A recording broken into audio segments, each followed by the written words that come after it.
Sign 37, sign 53, cos 37, cos 53, ये सब पता होना चाहिए।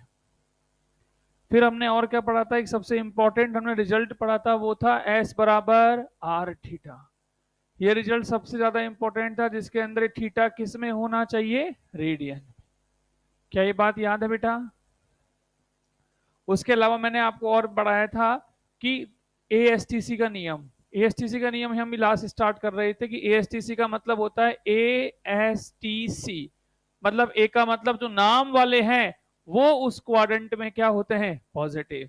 मतलब इसमें सारे कौन से पॉजिटिव हैं, ऑल। इसमें केवल साइन और उसका उल्टा कोसेक।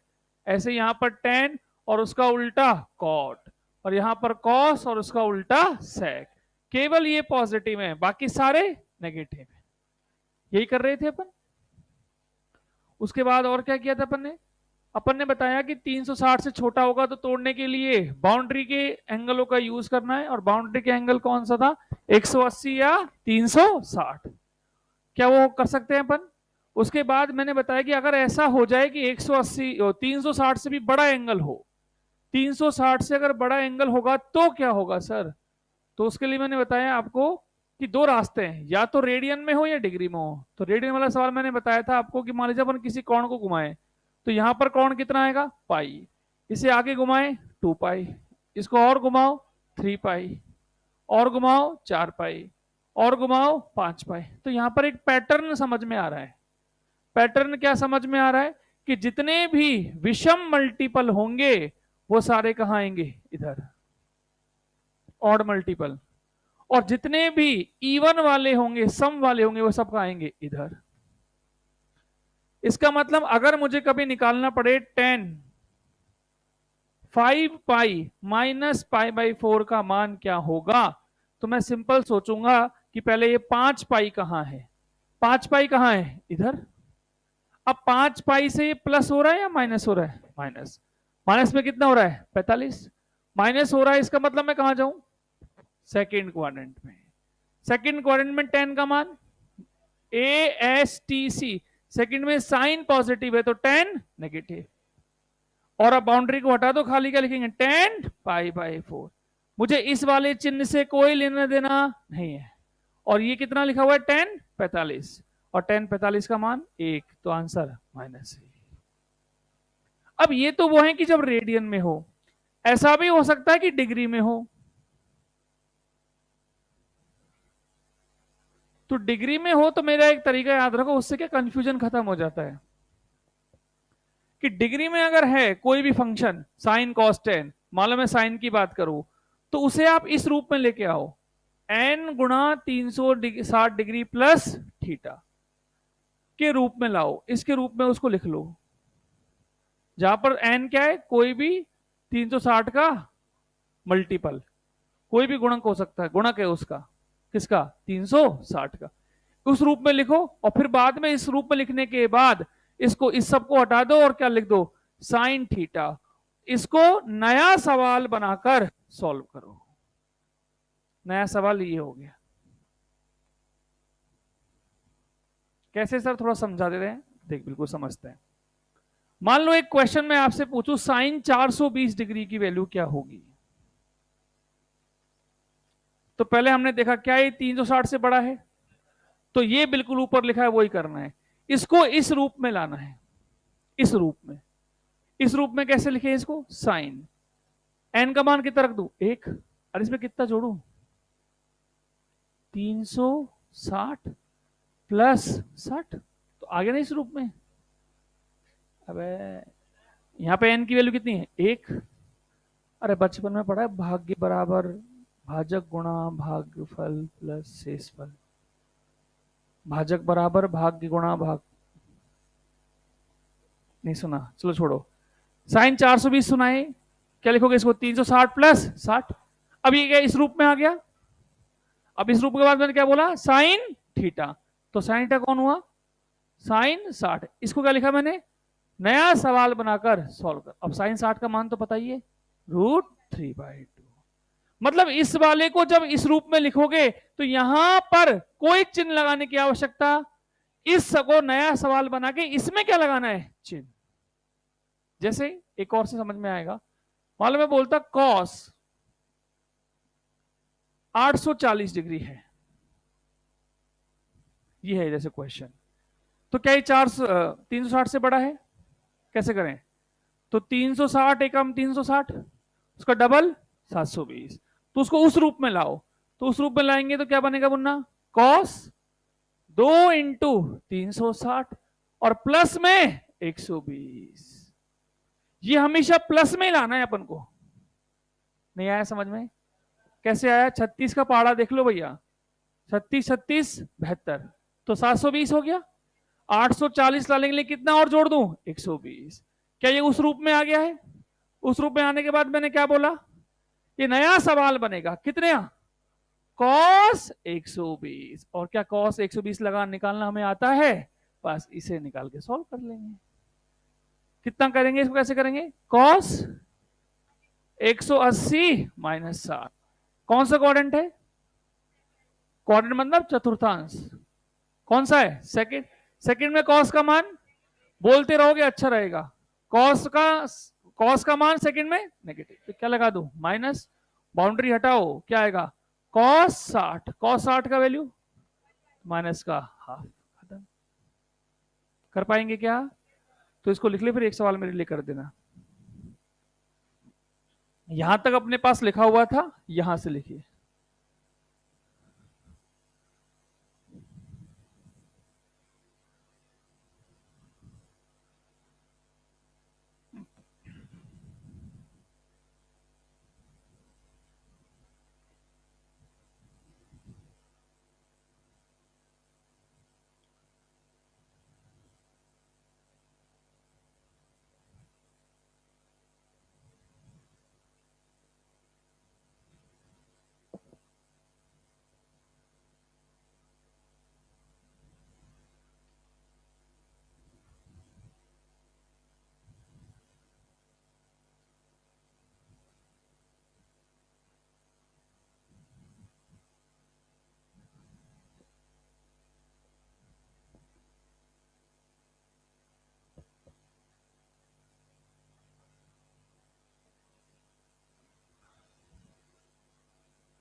हाँ जी, जिनसे ये हो जाए। देखो ये शायद आपके फिजिक्स में कभी यूज नहीं आएंगे, लेकिन ये करने से, एक प्रैक्टिस करने से ये चीज समझ में आएगी। जिन्होंने ये कर लिया वो मेरी तसल्ली के लिए ये सवाल कर लेना, आंसर किसी को नहीं बोलना है। Ten 1200 degree. अब ये तो है ही कि मैंने कल जो कहा था कि टेबल याद करनी है, वो याद करी होगी तो ठीक है, नहीं तो अगर पहले ही दिन से सर की बात मान लेंगे, हाँ कर लूंगा, तो बस। जब हम कुछ भी अपने अंदर परिवर्तन नहीं चाहते हैं तो मान लीजिए कि पूरा ब्रह्मांड की जो पूरी शक्ति होती है वो आपके परिवर्तन का विरोध ही करेगी। यही तो नियम है न्यूटन का।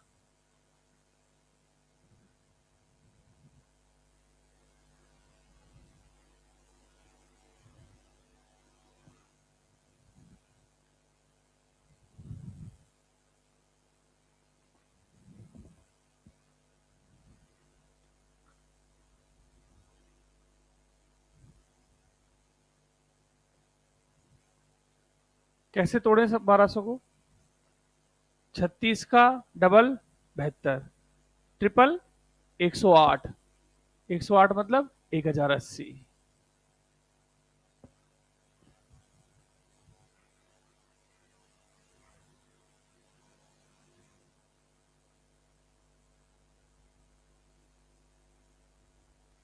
हो गया?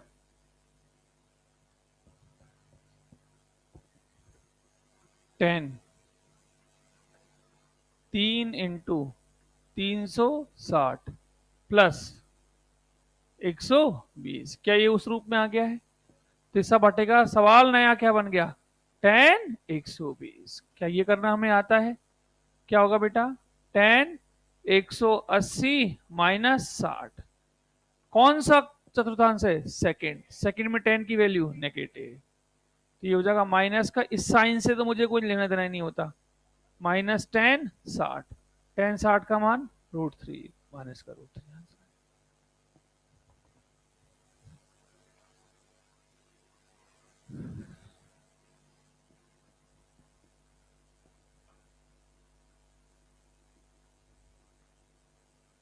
दोबारा बता दूं, समझ में आया? पक्का? तो हम छोटे कोण का भी निकाल सकते हैं और बड़े कोण का भी निकाल सकते हैं। आगे बढ़ते हैं, लिखिए नेगेटिव एंगल, नेगेटिव एंगल के लिए हिंदी में लिख लो। नेगेटिव को तो लिख सकते हैं अपन अंग्रेजी में यार।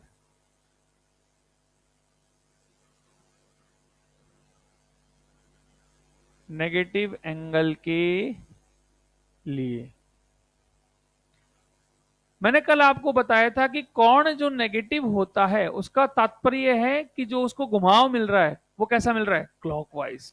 क्या ये बात हमने बताई थी कि कोण को क्लॉकवाइज भी ले सकते हैं और एंटी क्लॉकवाइज, और सामान्यतः एंटी क्लॉकवाइज को क्या मानते हैं, पॉजिटिव, और क्लॉकवाइज को नेगेटिव। तो अगर कभी आपके जीवन में ऐसा सवाल फंस जाए कि साइन के अंदर ही क्या लिखा हो, माइनस थीटा, तो इसका मतलब हेडिंग क्या हो गई, नेगेटिव एंगल।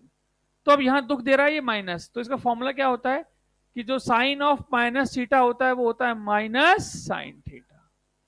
अच्छा, कॉस माइनस थीटा क्या होता है, कॉस कहता है कि माइनस प्लस से कोई फर्क नहीं पड़ेगा, और टेन हमेशा साइन की कॉपी करता है, तो टेन माइनस थीटा भी क्या बनेगा, माइनस टेन थीटा। ये याद होने चाहिए। इनका क्या फायदा है, देख जरा सोच। मैं एक क्वेश्चन तेरे से पूछूं कि साइन माइनस 210 डिग्री की वैल्यू निकालो। अब आप बोलोगे सर 210 डिग्री की वैल्यू निकालना तो मुझे बहुत अच्छे से आती है, मगर मेरे लिए दुख दे रहा है कौन, माइनस। तो मैं कहूंगा भाई साहब दुख मत ले, माइनस के लिए मैंने तेरे को सूत्र दे रखा है। तो साइन माइनस थीटा क्या बनेगा, माइनस साइन और अंदर 210। अब ये माइनस तो कॉपी करते चलो, और ये हमें सॉल्व करना आता है। कैसे करेंगे बता, साइन कितना, 180 प्लस 30, ये माइनस को मत देखना तो माइनस रहेगा रहेगा। अब देख ये खुद कौन सा चतुर्थांश है, थर्ड। अरे भाई ए एस टी सी, एक 210 कहां पर आएगा, थर्ड में। थर्ड में साइन खुद क्या है, तो एक माइनस तो ये रहेगा और एक माइनस अंदर आएगा, और ये क्या बनेगा, साइन 30, माइनस माइनस प्लस, तो आंसर साइन 30 मतलब हाफ। नहीं आया, नहीं आया, दोबारा। दो माइनस कैसे बन गए, एक माइनस तो इस सूत्र की वजह से ही आया है। अब ये तो हमने कॉपी कर लिया ऐसे कैसे बाहर। अब क्वेश्चन मेरे पास क्या है, साइन 210, साइन 210 में 210 कौन सा चतुर्थांश है, तीसरा, तीसरे में साइन, तो एक नेगेटिव बाहर है और एक नेगेटिव ये आता है, इसलिए क्या बन गए वो प्लस। और मैं इसको लॉजिक से ही कर सकता हूं।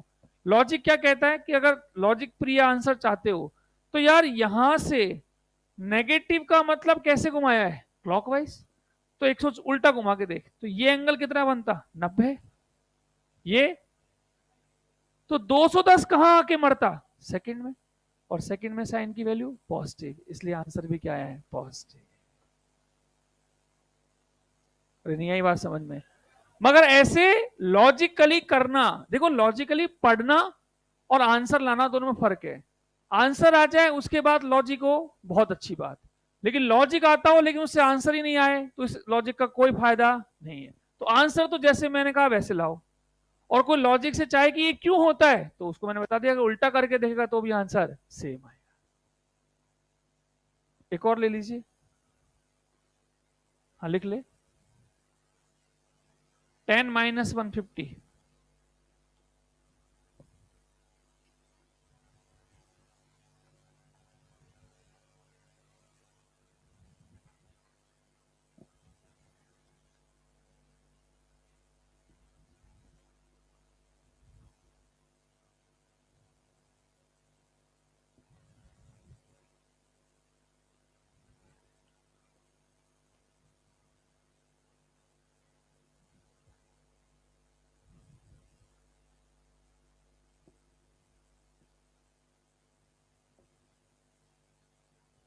तो पहले इस माइनस को हटाना पड़ेगा।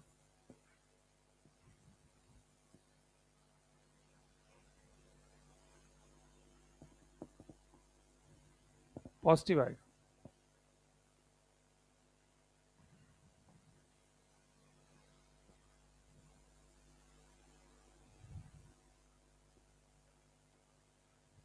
देखिए ये बनेगा माइनस का tan 150। अब माइनस को बाहर रखो, tan 150 क्या बनेगा, tan 180 माइनस 30। ये खुद कौन से क्वाड्रेंट में, सेकेंड। सेकेंड में tan की वैल्यू माइनस, तो माइनस माइनस प्लस, और ये क्या बन जाएगा tan 30, और tan 30 का मान खत्म। कितने बच्चों का आया ये आंसर? क्या दिक्कत आ रही है बेटा, समझ में आ रहा है? बीच में ब्लू यूनिफॉर्म दोनों आप लोग, नहीं आ रहा समझ में? आज पहली क्लास है, तो कल की क्लास के लिए क्या करना है आप लोगों को, जो आपको मिलेगी रिकॉर्डेड वो देख लेना है। उसमें कोई डाउट हो तो मैं डाउट का काउंटर का टाइम देता हूँ हर बार का, वो भी होता है चैनल, उसमें मैं डाउट टाइमिंग डालता हूँ डेली की खुद की। तो डाउट आके पूछिए, डाउट आना अच्छी बात है, लेकिन पूछना नहीं। या शर्म आती है कि सर मेरे को इतना सा भी नहीं आता, मैं तो क्या। अरे भाई, पहली क्लास में ही बताया था मैंने ओरिएंटेशन में भी, कि डॉक्टर के पास आप जाओ और अपना मर्ज छुपाओगे तो डॉक्टर क्या खा के इलाज करेगा क्या? आप डॉक्टर को जितना अच्छे से अपना मर्ज बताएंगे कि सर मुझे रात में खांसी होती है, दिन में ठंड लगती है, तो वो समझ जाएगा शायद मलेरिया है। और आप जाके खड़े, नहीं सर मैं तो ठीक हूँ, परफेक्ट, कोई दिक्कत नहीं, तो फिर कैसे इलाज होगा? तो अपन को अपनी परेशानी पता, कई बार बच्चों को पता भी होती है मगर फिर भी वो उसका इलाज नहीं चाहते, और कई लोग छुपाते हैं, तो दोनों काम नहीं कर रहे हैं। अगर आपको सब क्लास में पूछने में शर्म आता है तो डाउट काउंटर पे आइए, लेकिन परेशानी का आंसर तो लेना पड़ेगा। और ये जो चीजें हैं धीरे धीरे आपको समझ में आएगा कि क्लास में पूछोगे तो ज्यादा फायदा है। क्लास में पूछे भाई ये डाउट आ रहा है, हालांकि इसमें डाउट आने वाली कोई चीज है नहीं, लेकिन फिर भी अगर आता है तो आप पूछिए, ठीक है भाई? क्योंकि केवल मैं ही बोलता रहूं, मैं ही सॉल्व करूं, मैं यही चाहता नहीं हूं। जो लोग मुझे जानते हैं उन्हें पता है फिजिक्स हमेशा टू वे होती है। मैं बोलूं मैं ही लिखूं नहीं, मैं बोलूं तुम सुनो, तुम बोलो मैं सुनूं, ये होता है क्लास में। इंटरेक्टिव रखेंगे क्लास को। कोई क्वेश्चन है पूछिए बिंदास। चलिए, अब ये तो हुए सिंपल बातें। अब कुछ फॉर्मूले और होते हैं, वो लिखिए। कुछ स्टैंडर्ड फॉर्मूले जो हमें याद हैं, शायद आप लोगों को, जिनको नहीं उन्हें याद करने ही पड़ेंगे।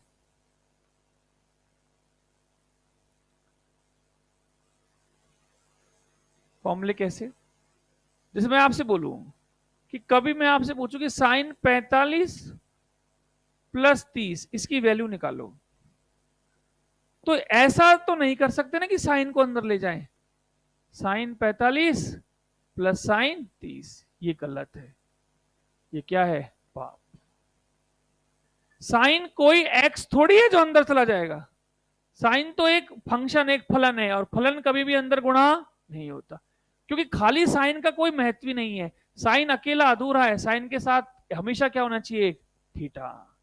मैं बोलूं साइन का मान ज्ञात करो, ये कैसा सवाल हुआ?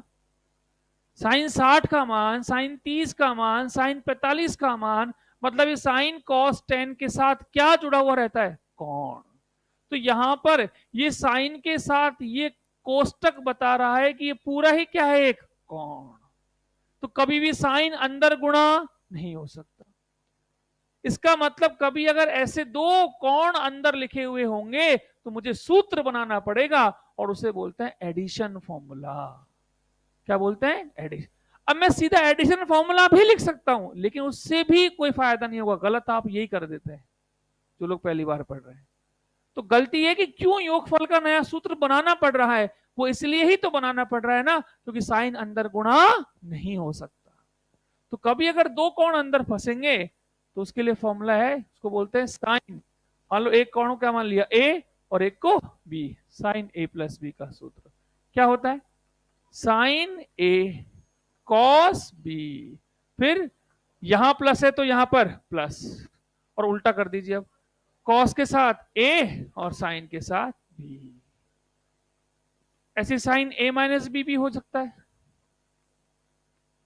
साइन ए माइनस बी, बोलिए सेम रहेगा, एक बार साइन के साथ एक बार कॉस के साथ। अब यहां पर क्या है, तो यहां पर माइनस, फिर एक बार कॉस के साथ एक बार साइन के साथ।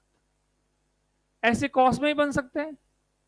कॉस में लेकिन और ध्यान रखने वाली बात है, कॉस कहता है कि सारे कॉस एक तरफ, सारे साइन एक तरफ, और सारे कॉस एक तरफ, लेकिन एक और चीज का ध्यान रखना है, अगर बीच में प्लस होगा तो यहां पर माइनस है। तो क्या सूत्र बनेगा, कॉस ए कॉस बी। अब यहां प्लस है तो यहां minus, sign A sine B. इसी तरीके से fourth, cos A minus B, बोल, कॉस ए कॉस बी, बीच में plus, sine A sine B. ये चारों याद होने चाहिए। क्या याद है बेटा? तो कॉस ए माइनस बी का सूत्र बोलते रहिए, लिख लो, मन में लिखते लिखते याद करते रहिए, ताकि घर जाके ज्यादा लोड ना हो रिवाइज करने का।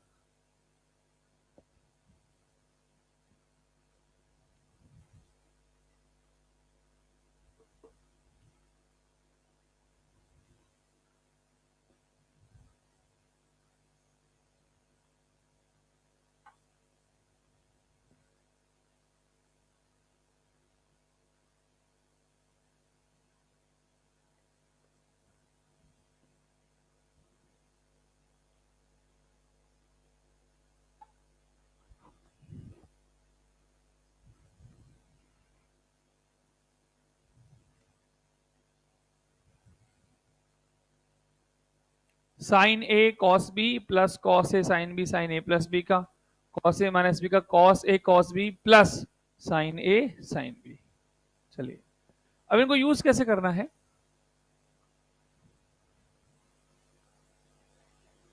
टेन का भी होता है, कॉट का भी होता है, लेकिन हम क्या पढ़ रहे हैं, basic math used in physics. हम गणित के विद्यार्थी थोड़ी हैं। बिल्कुल होता है, निश्चित टेन का भी होता है बेटा, कॉट का भी होता है, लेकिन वो हमारे काम नहीं आएंगे, यही काम आते हैं। ये भी काम कहां कहां आते हैं, वेव में, एसएचएम में, दो सीधा मैथमेटिक्स में नहीं आएगा, सीधा अपने नीट में सवाल ऐसे नहीं आता, लेकिन सवाल हल करने के बीच में कहीं ये काम आएगा। मैं एक सवाल बताऊंगा आपको जो आया, देखो नीट में, इसमें कैसे यूज होगा ये। खैर अभी तो प्रैक्टिस करते हैं। और एक काम करो, जैसे मैं आपसे पूछूं साइन 75 डिग्री का मान निकालना है साहब, अब 75 का मान हमें पता नहीं है, तो हमें इसे तोड़ना है। अब तोड़ने में जो यूज करना है वो वैसे ही करना है जिनका मान पता हो। मैं बोलूं एक काम करो, 60 और 15 तोड़ दो, मगर हमें 15 का मान नहीं पता, तो कैसे तोड़े इसको, क्या लिख दो इसको, साइन 45 प्लस 30। अब देखो बेटा ये क्या बन गया, ए, ये क्या बन गया बी, और फॉर्मूला क्या बन गया, साइन ए प्लस बी। कैसे बनाते बताओ, साइन ए की जगह 45, फिर कॉस 30, फिर प्लस कॉस 45 और साइन। सर मेरे को वैल्यूज थोड़ी याद टेबल में, अब देखो अगर वैल्यूज याद नहीं होगी तो आज का दिन पूरा बर्बाद है, इसलिए वैल्यूज याद होनी चाहिए। बार बार कितनी बार पलट के देख लेगा, फ्रस्ट्रेशन हो जाती है खुद को ही। Sine 45 1/√, cos 30 √3/2 plus 1/√2 1/2। सॉल्व करो तो आएगा √3 + 1/2√2, लघुत्तम ले लेना 2√2, क्या रहेगा √3 + 1/2√2।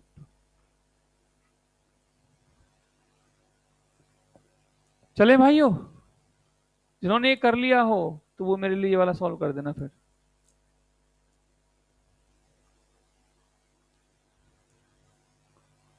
cos 15,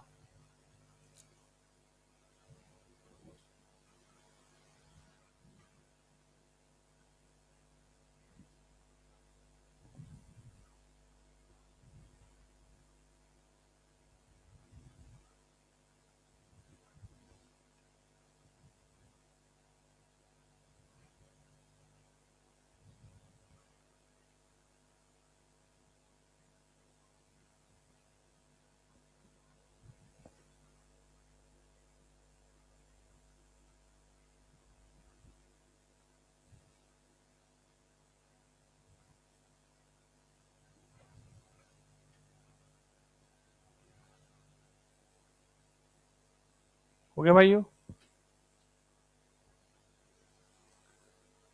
सेम ही आंसर आएगा। अच्छा, इसको अगर तोड़ने के दो रास्ते हो सकते हैं। किसी के मन में आएगा मैं ऐसे तोड़ूंगा, कॉस 45 माइनस 30। और कोई कहेगा कि सर मैं तो लिखूंगा कॉस 60 माइनस 45। किससे आंसर आएगा? दोनों से आंसर आएगा। कोई सा भी लगा लीजिए। मान लीजिए मैं ये वाला पिक करता हूं, तो इसको सॉल्व करें तो कॉस ए माइनस बी हो गया अब ये, तो वो क्या बनेगा? Cos 45 cos 30। फिर माइनस होता है तो प्लस आता, साइन 45 और साइन 30। कॉस 45 1/√2, ये √3/2 प्लस 1/√2 1/2। सॉल्व करने पर √3 प्लस 1/2√2। एक बात आप ध्यान से देखोगे तो आपको पता लगेगा कि 75 कौन से क्वाड्रेंट में? 75 फर्स्ट। तो निश्चित आंसर कैसा आना चाहिए? पॉजिटिव। 75 कौन से क्वाड्रेंट में? फर्स्ट। तो आंसर कैसा आना चाहिए? जरा देखना सॉल्व करने पे क्या आ रहा है, पॉजिटिव, क्योंकि √3 का मान भी पॉजिटिव ही है। कितना होता है? 1.7। बोलो। और 15 डिग्री भी किसमें? तो आंसर कैसा आना चाहिए? पॉजिटिव। अरे नहीं आया। अब मैं कह रहा हूं ये सॉल्व करने की जरूरत नहीं थी, ये पता होनी चाहिए एक चीज कि साइन और कॉस क्या होते हैं एक दूसरे के, क्या होते हैं एक दूसरे के? पूरक। पूरक फलन जानते हो? पूरक फलन वो होते हैं जिनके कोणों का योगफल कितना हो? 90। और जिनका कोणों का योगफल 90 हो और उन पर वैल्यूज क्या हो? सेम। अगर आप बहुत ध्यान से देखें साइन और कॉस में, बचपन में ही सुना होगा यार, साइन 30 का मान, अच्छा कॉस 60 का मान, 30 और 60। अरे यार, 30 और 60 तो कैसे कोण है ये? पूरक। कैसे है? तो पूरक कोणों पर दोनों का मान क्या है? सेम। तो इसका मतलब ये दोनों क्या है आपस में? पूरक फलन। क्या बोलते हैं? पूरक फलन। तो जो साइन 60 का मान होता है वही कॉस 30। तो यहां पर भी सोच, जो साइन 75 का होगा वही कॉस 15 का होगा। अरे यार, 75 और 15 कितना हुआ? 90। अरे भाई देखो, कई लोगों को साइन 37 कॉस 37 इनकी मान में बहुत कंफ्यूजन होता है।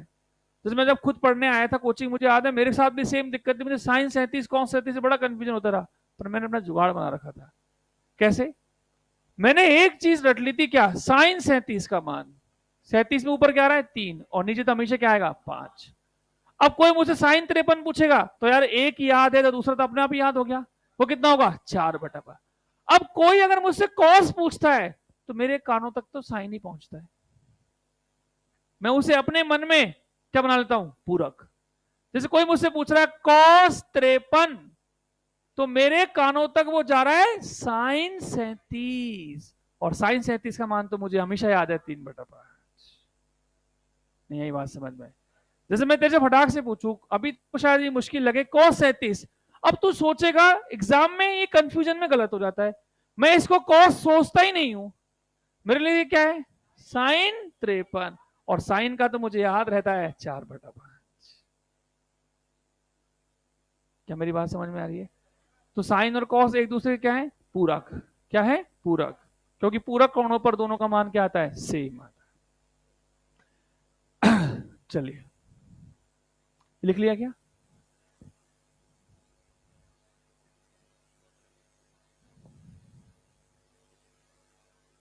यही तो इसका फॉर्मूला है। फॉर्मूला है ना ये। डेरिवेशन क्या कैसे करूं डेरिवेशन? तू तो ऐसे मान के चल कि यज्ञ किया, यज्ञ करने पर जो आउटपुट निकला वो ये निकला। ये फॉर्मूला है, सूत्र है, तभी तो क्या लिखा मैंने ऊपर हेडिंग। फॉर्मूले हैं, याद रखने पड़ेंगे कि प्लस वाले में क्या आता है? माइनस। याद रखना है भाई, ये इसमें कोई लॉजिक नहीं है, याद रखना है। अब देखिए मैं आपको बताता हूं कि कैसे ये यूज आया है। एक सवाल में नीट 2016 में एक क्वेश्चन आया था, वेक्टर के अंदर, उसके अंदर बीच में कहीं ये चीज बनेगी। मैं बनाता हूं, जैसे एक क्वेश्चन था कि यदि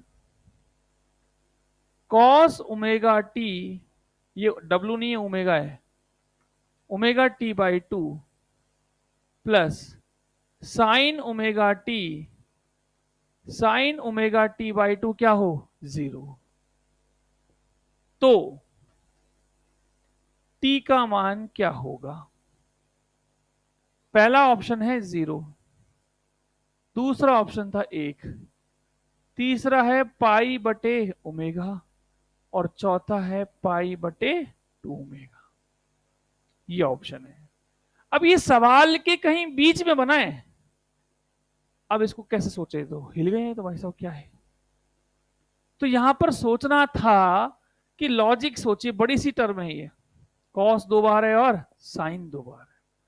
तो हमने सोचा कि यार अगर मैं इसे क्या मान लू, ए, तो ये बी, और अगर ये ए है तो ये भी ए, और ये क्या लग रहा है, cos A cos B plus sine A sine B. ये पूरा की पूरा किसका फॉर्मूला निकल के आया, कॉस ए माइनस बी का। यहां पर ए कौन है, ओमेगा टी, और बी कौन है, ओमेगा टी बाई टू। अच्छा बगल में क्या चल रहा है, जीरो।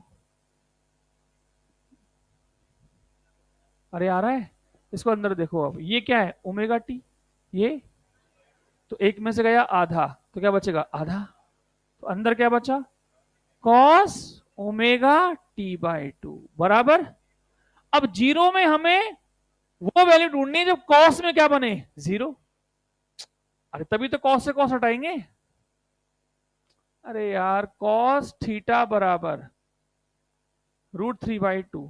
थीटा बराबर कैसे लिखते हो तुम, नहीं कैसे लिखते हो, लिखते हो कैसे थे टेंथ में, इसको इसको ऐसे लिखते थे, √3/2 किसकी वैल्यू है, तो क्या लिखते थे, कॉस थीटा बराबर कॉस 30। फिर डिस इंप्लाइज, कॉस से कॉस कटता नहीं है, कॉस से कॉस हट जाता है, और हम क्या लिखते हैं, थीटा बराबर 30। ये नई चीज नहीं है भैया, ये पहली बार कहां सुना था, क्लास 9th में, जहां ट्रिग्नोमेट्री आती है। खैर, तो यहां पर इस जीरो को हटाना पड़ेगा, किसके रूप में, कॉस। तो कॉस 90 की वैल्यू जीरो। अब 90 तो डिग्री में है, लेकिन आंसर सारे किस में है, रेडियन। तो क्या लिखूं, कॉस पाई बाई टू। पहले तो यहीं फैल गए कि क्या कर दिया आपने। अरे जीरो किसकी वैल्यू होती है, 90 की, 90 को क्या लिखूं, अब कॉस से कॉस हट गया, क्या बना, ओमेगा टी बाई टू बराबर, टू से तो टी की वैल्यू पाई बाय ओमेगा, कौन सा आ गया, थर्ड ऑप्शन। ऐसे बेसिक मैथ काम आएगी सवालों में, फिजिक्स में। तेरे जीवन में सीधा कभी इस फॉर्मूला काम नहीं आएगा, sign A plus B cos A plus B का, कोई क्वेश्चन करते वक्त बीच में ऐसे फंसेगा। क्या मेरी बात पल्ले पड़ रही है, लिख लो।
गर्मी तुम्हें लग रही है, मुझे ही लग रही है?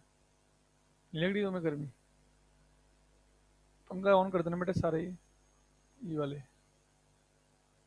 थोड़ी देर के लिए कर दो, 5-7 मिनट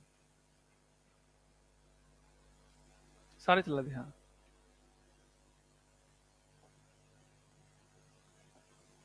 थोड़ी देर में बंद कर दें। चले भाई आगे। अब देखिए, अब लिखिए double angle formula.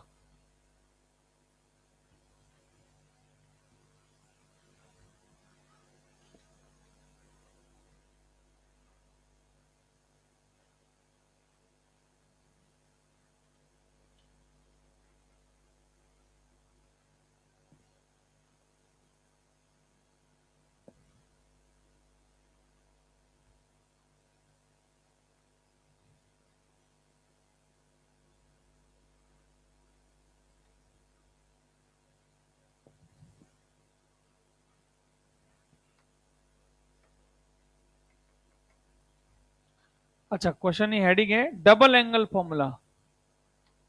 Double angle हो तो ये अपनी फिजिक्स में ज्यादा काम आते हैं, डबल एंगल वाले फॉर्मूले या डबल एंगल वाले सूत्र।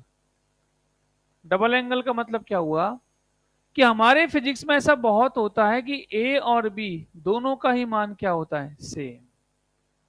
तो फिर जो सूत्र बना था साइन ए प्लस बी का, वो क्या बन जाएगा, साइन ए की जगह रखो थीटा, बी की जगह भी थीटा, तो क्या बनेगा साइन 2 थीटा। और साइन 2 थीटा का सूत्र क्या बन जाएगा, 2 साइन थीटा कॉस थीटा। दोनों में थीटा सेम होना चाहिए। तो साइन 2 थीटा का सूत्र क्या होता है, 2 साइन थीटा कॉस थीटा। याद होने चाहिए, सूत्र सूत्र है भाई। अच्छा, इसी तरीके से किसका बना सकते हैं, कॉस का। अब cos 2 थीटा के 3 सूत्र होते हैं और तीनों ही आपको याद होने चाहिए, तीनों की फॉर्म में लिख के दे रहा हूं। पहला क्या होता है, cos square theta minus sine square theta. इसे लिख रहा हूं मैं फॉर्म 1.1। पहले बात समझिए, यहां माइनस आएगा क्योंकि अगर ये प्लस बन जाता तो आंसर 1 हो जाता। अरे प्लस हो जाता तो क्या रहता, 1। दूसरी फॉर्म क्या होती है, मैं चाहता हूं पूरा आंसर कॉस के रूप में आए, तो मुझे इस साइन स्क्वायर को हटाना पड़ेगा और साइन स्क्वायर क्या लिखूंगा, 1 - cos स्क्वायर। मैं लिख के लाया हूं घर से, आंसर आएगा ये 2 cos स्क्वायर थीटा -1।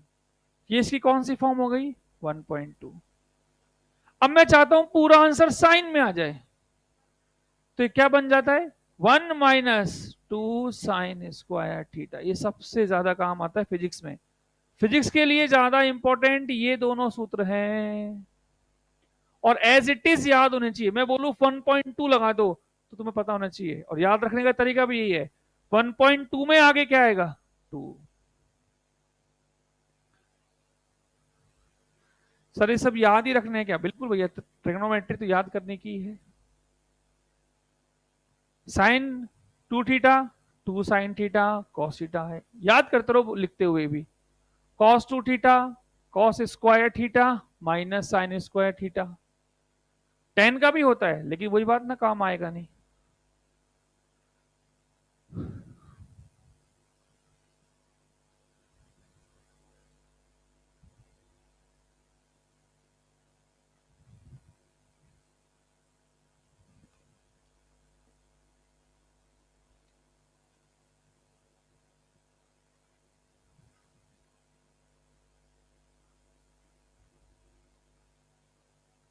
और तीसरा होता है 1 - 2 sign square theta.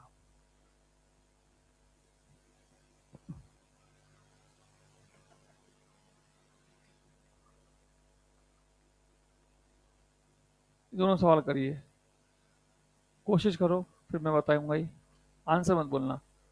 Cos 106 degree और साइन 74 डिग्री।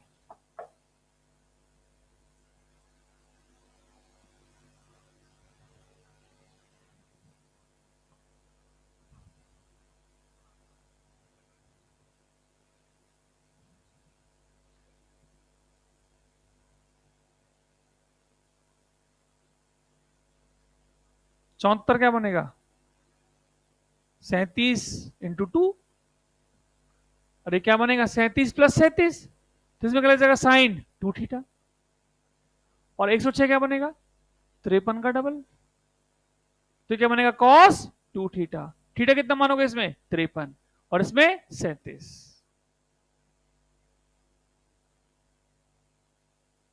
एक मैं कर देता हूं, चलो करोगे? बोल ही नहीं रहे। ये कर दूं ना, देखो 74 डिग्री को कैसे सोचे? 37 और 37, क्या दोनों सेम है? सेम है तो मैंने बताया क्या बोल सकते हो इसको? Sign 2 theta. और थीटा कितना मान लिया? 37। अब इसका सूत्र बता, साइन 2 थीटा का। 2 साइन थीटा कॉस थीटा, और थीटा का मान 37, तो 2 साइन 37 कॉस 37। हाँ जी, 2 साइन 37 3/5, कॉस 37 4/5, कितना आएगा? 24/25। नहीं आया? अच्छा, ये कौन सा क्वाड्रेंट है? 74 डिग्री कौन सा क्वाड्रेंट है? फर्स्ट। तो वैल्यू कैसे आनी चाहिए थी? पॉजिटिव। कैसी आई है? पॉजिटिव।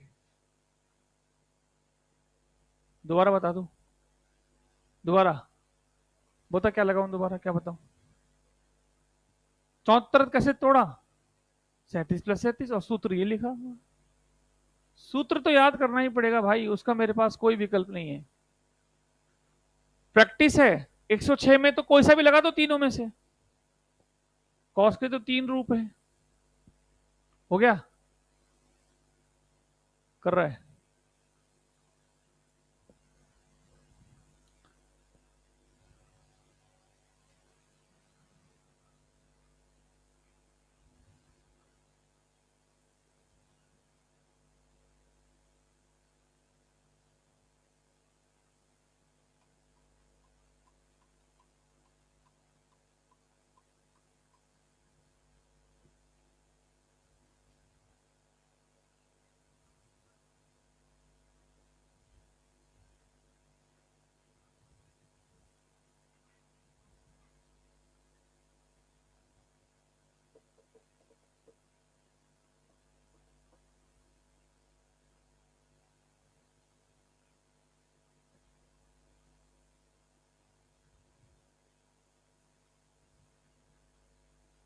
कॉस 106 कितना आया?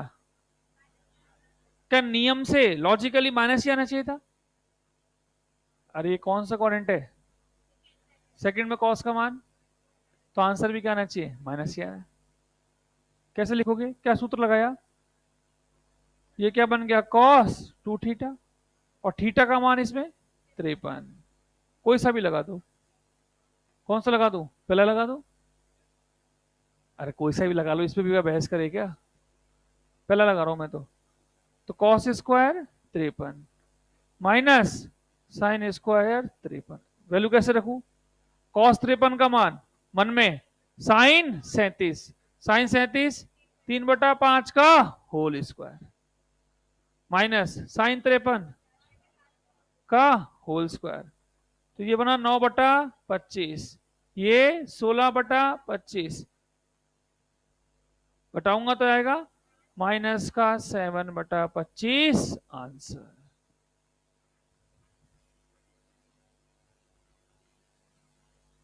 नहीं आया समझ में?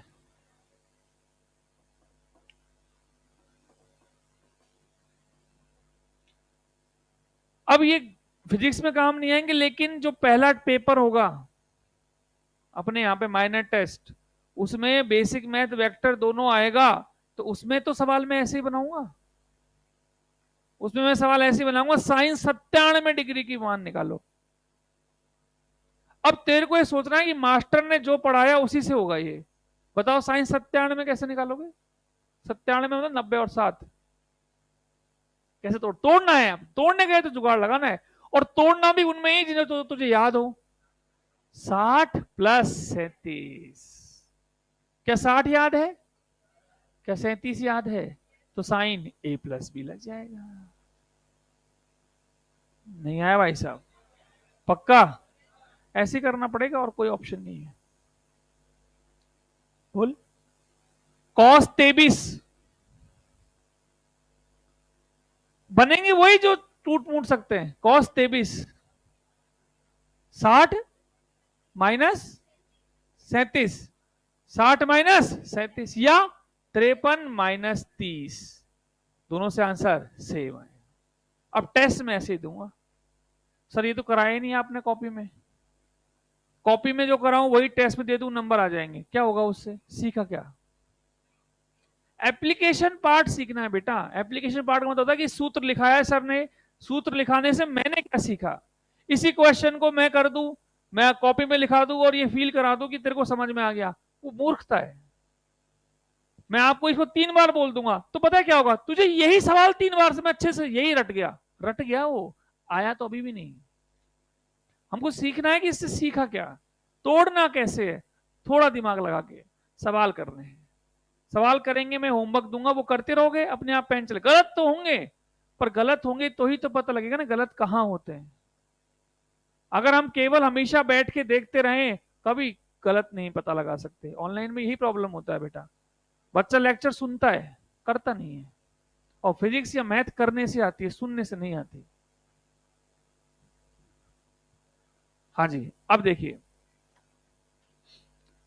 अब मान लो कोई फंसने वाले सवाल मिल जाए आपको अपने जीवन में। Sine 15 degree plus cos 15 degree का होल स्क्वायर, ये सवाल आ गया मान लो भाई साहब। अब हिल गए तो देख के यार, 15 का मान तो याद नहीं है। तो फिर आपको वही थ्योरम याद रखनी है। थ्योरम क्या है? मास्टर ने जो पढ़ाया उसी से होगा।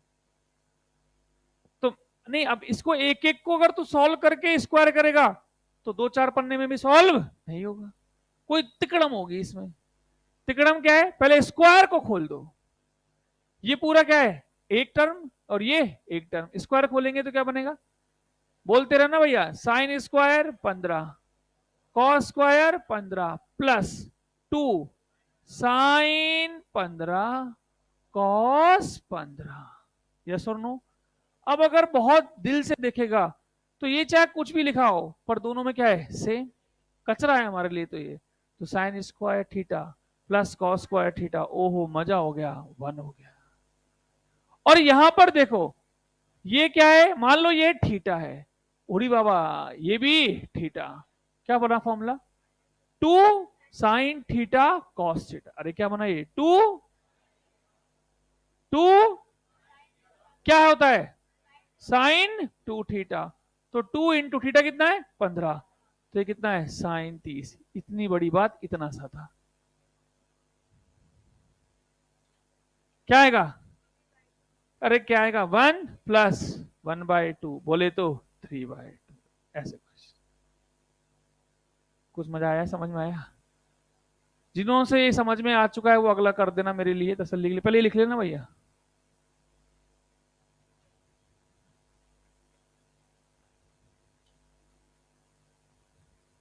बाहर 2 है।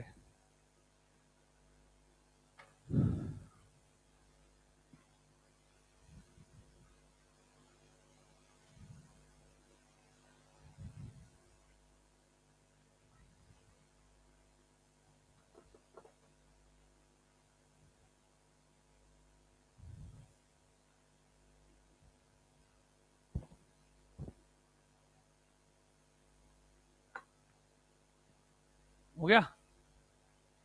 समझ में आ रहा है?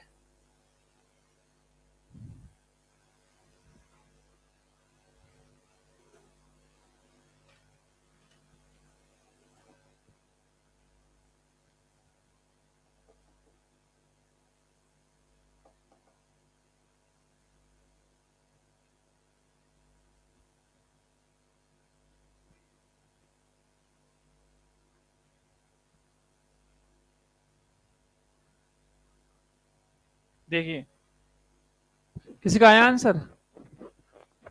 किसी का ही नहीं आया? अच्छा, लिख रहे हो क्या अभी? सेम टू सेम करना है।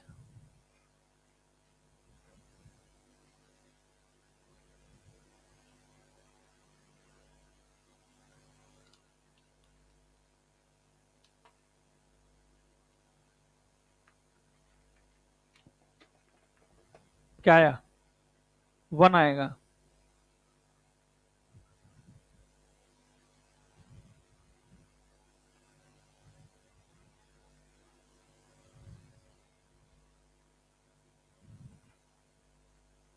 देखिए 2 साइन ए माइनस बी का होल फॉर्मूला खोल दो पहले तो, ए माइनस बी का क्या बनेगा? साइन स्क्वायर 15 प्लस, अब बीच में क्या आ जाएगा? माइनस, वहां क्या था? प्लस। तो फर्क क्या है यार? 2 साइन 15 कॉस 15, ये 2 बाहर है, ये क्या बन गया? 1 माइनस ये क्या बन गया? साइन 30, तो 2, ये 1 माइनस 1/2, 1 माइनस 1/2 कितना बचा? 1/2 का 2 कट गया, क्या आएगा? अब यार ये होने के बाद इसमें क्या था? सर आपने बोला सेम टू सेम है, सेम टू सेम कहाँ हुआ? ये प्लस था और ये माइनस था, फर्क तो है ना सर?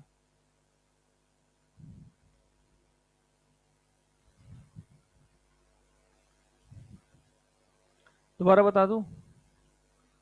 दोबारा बता दूं?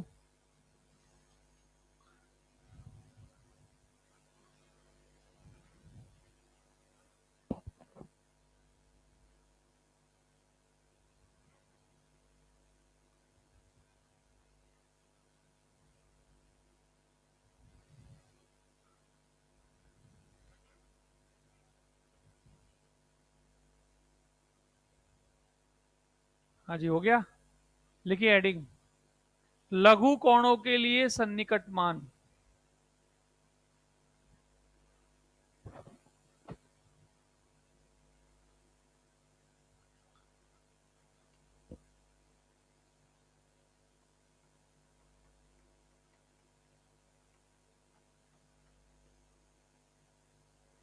लघु कोणों के लिए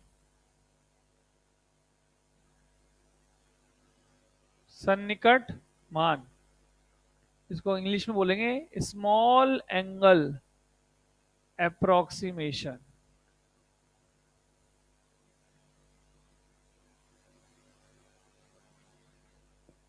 कि जब कोण छोटा होता है तो हम क्या लगा सकते हैं? अप्रोक्सीमेशन, सन्निकट मान ले सकते हैं। मगर कितना छोटा हो? तो उसके लिए रेंज होती है कि जो थीटा का मॉड है वो छोटा हो किससे? 5 डिग्री से। 5 डिग्री से छोटा होगा तो ही उसे कोण को क्या मानेंगे? लघु कोण। और लघु कोण में क्या कहते हैं वो? कि अगर कभी साइन थीटा हो तो इसका लगभग मान किसके बराबर आएगा? थीटा। कॉस थीटा हो, कॉस थीटा हो तो उसका लगभग मान 1 आएगा। और टेन थीटा तो साइन को ही कॉपी करता है, क्या आएगा? थीटा।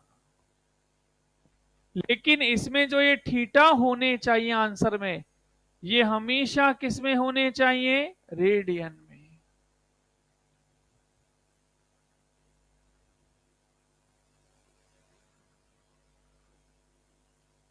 लिख लो एक बार,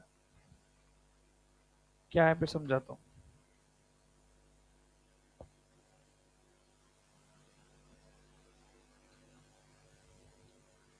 हाँ कर दे, सारे कर दे बेटा, सारे फैन ऑफ कर दे, वो कर देगा बेटा पीछे।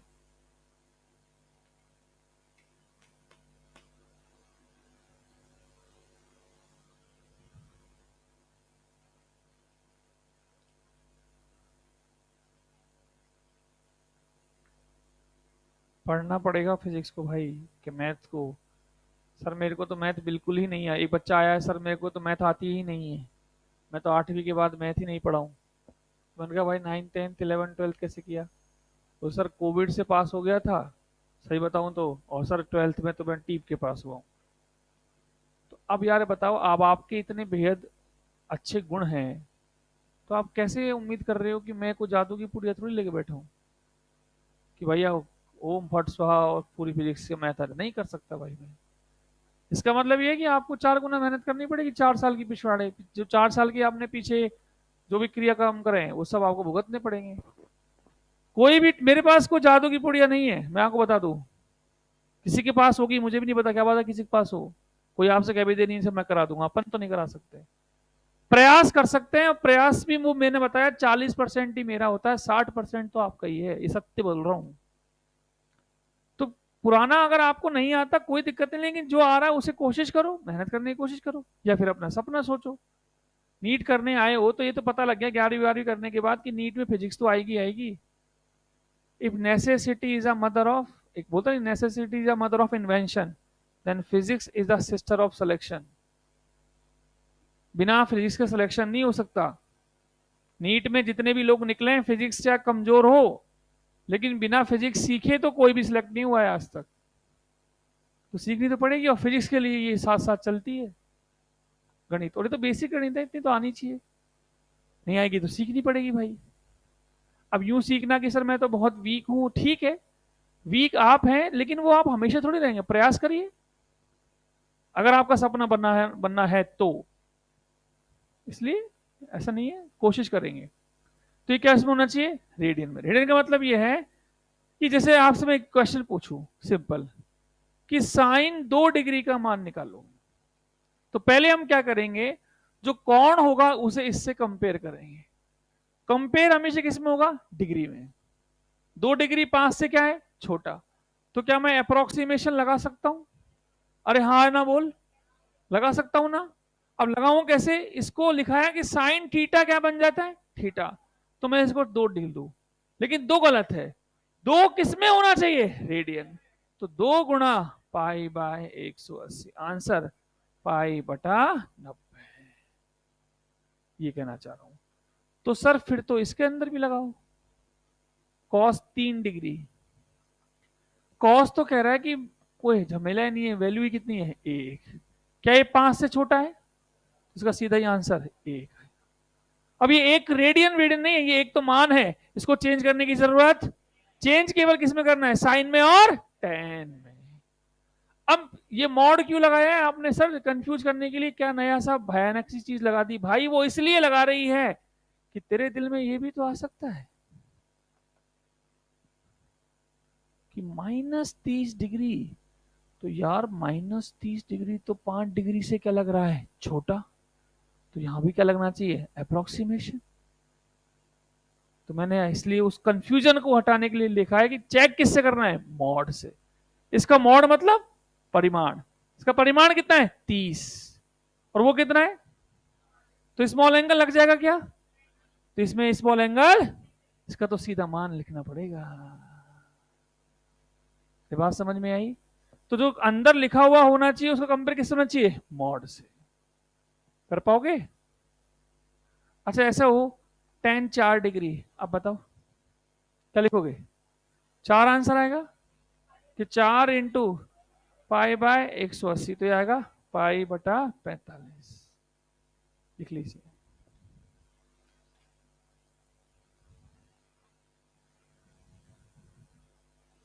अब इसके बगल में अगर जगह बची हो तो एक बढ़िया से स्टेटमेंट का बहुत एक सवाल आया है जेई मेन में, वो लिखाना है।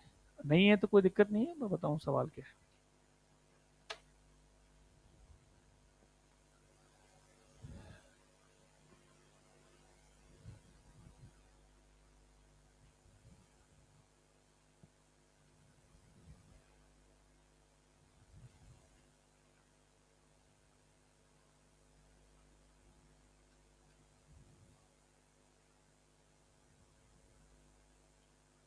देखिए, अच्छा अगर आप इन दोनों को देखें, पहले और तीसरे को, तो दोनों को आरएचएस बराबर है। लघु कोण अगर है तो दोनों को आरएचएस क्या है, तो इससे क्या पता लग रहा है, साइन थीटा बराबर टेन थीटा। क्या ऐसा हमेशा है, हमेशा है, केवल कब, केवल लघु कोणों के लिए। तो स्टेटमेंट का क्वेश्चन आ गया जेई मेन में, वो सुनना। लघु कोणों के लिए, लघु कोणों के लिए साइन थीटा का मान टेन थीटा के बराबर होता है। सही है गलत है। अब बच्चा सोचता है कैसे आया, तो इससे आया। और अगर इससे भी नहीं समझ में आया तो लॉजिक तो हमेशा ही आपको याद होना चाहिए। लॉजिक सोच, कोई एक लाइन है, उसको तो यहां से कौन निकाल रहा है, और कौन, ये कौन ऐसे होता, अरे बोल, अब कौन क्या चाहता है तो क्या हो जाए, छोटा। छोटा हो जाएगा तो ऐसे होता चलेगा ही। और मैं कह कौन बहुत छोटा है, कौन क्या है बहुत छोटा।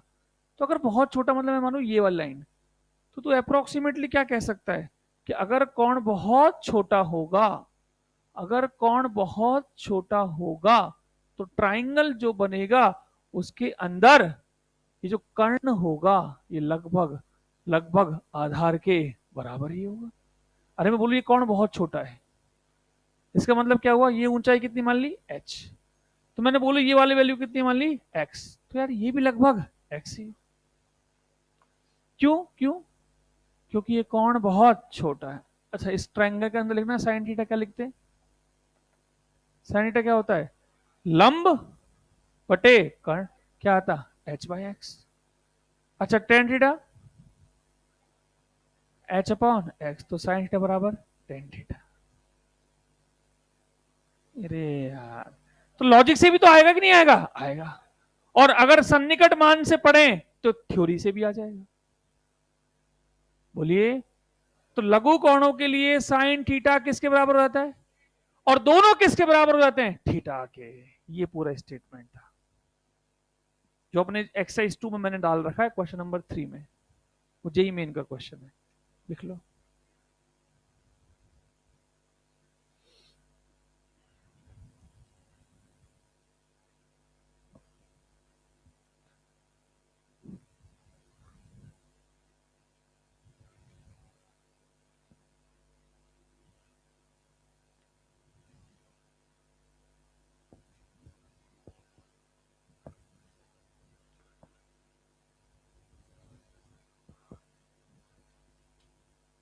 अब इस पे जो क्वेश्चन आते हैं वो कैसे आते हैं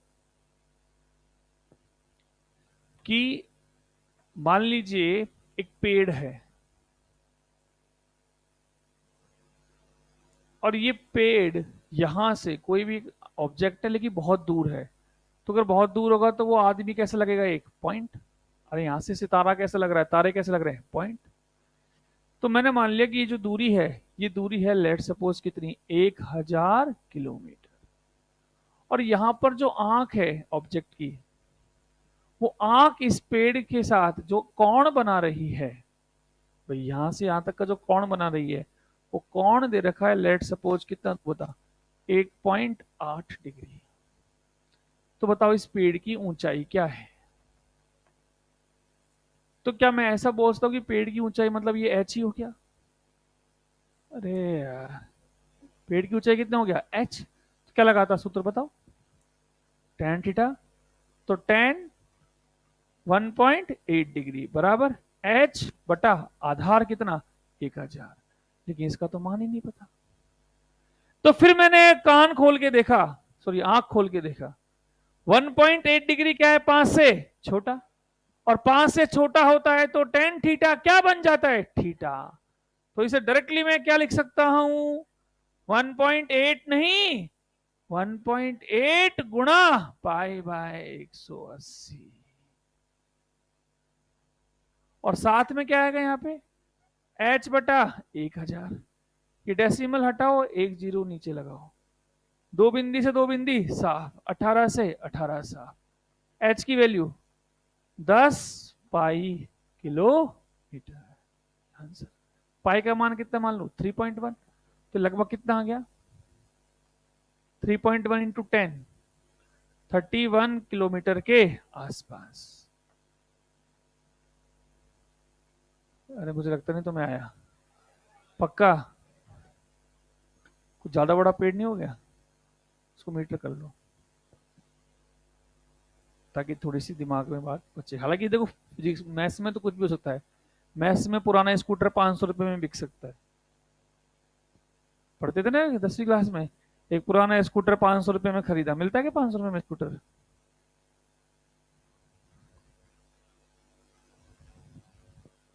लिख लो। अब एक क्वेश्चन जो एनसीईआरटी का है वो मैं करा रहा हूँ। एनसीईआरटी में कोई चैप्टर नहीं है बेसिक मैथ, एनसीईआरटी में यूनिट एंड डायमेंशन के अंदर ये क्वेश्चन है जो मैं अभी आपको करवा रहा हूँ।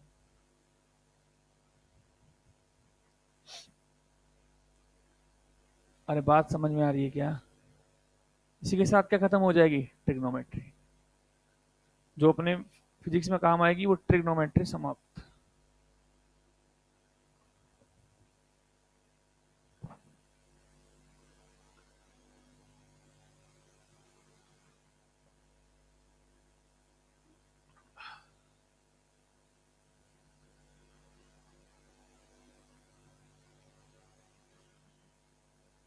क्लास कितनी बजे से होती है? 5:10 से ना होती है ना? 5:25 से होती है।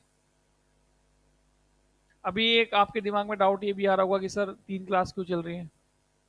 वो 3 इसलिए चल रही हैं क्योंकि गवर्नमेंट का नॉर्म्स आया हुआ है कि भैया 1 घंटा 40 मिनट से, सॉरी 5 घंटे से ज्यादा नहीं पढ़ा सकते।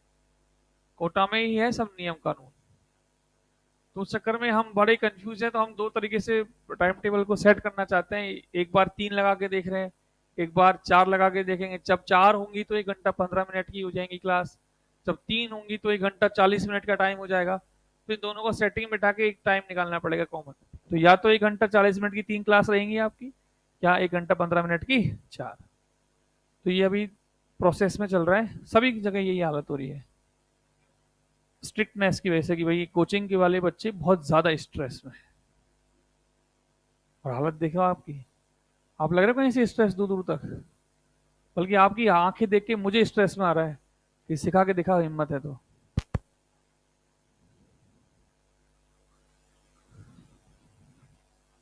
अरे हो जाएगा। अब देखिए, जो सवाल जो है एनसीईआरटी में, उसको लिख लीजिए। लिखिए, पृथ्वी पर स्थित एक आंख, पृथ्वी पर स्थित एक आंख जो कि चंद्रमा से, जो कि चंद्रमा से 36 × 10⁴ दूर है। 36 × 10⁴ दूर है। 42 मिनट का, 42 मिनट मतलब कौन वाला मिनट? ये वाला? ओहो, ये तो कब बताया आपने? कल बताया था कि डिग्री से छोटा क्या होता है? मिनट। ये वो वाला मिनट है। 42 मिनट का क्या लिख दिया पूरा यार। पृथ्वी पर स्थित एक आंख जो कि चंद्रमा से 36 × 10⁴ दूर है। 42 मिनट का, बेटा मिनट मत लिख, मिनट का वो बना सिंबल। 42 मिनट का कौन? चंद्रमा से 42 मिनट का कौन बनाती है? तो चंद्रमा का व्यास बताइए। तो चंद्रमा का व्यास बताइए।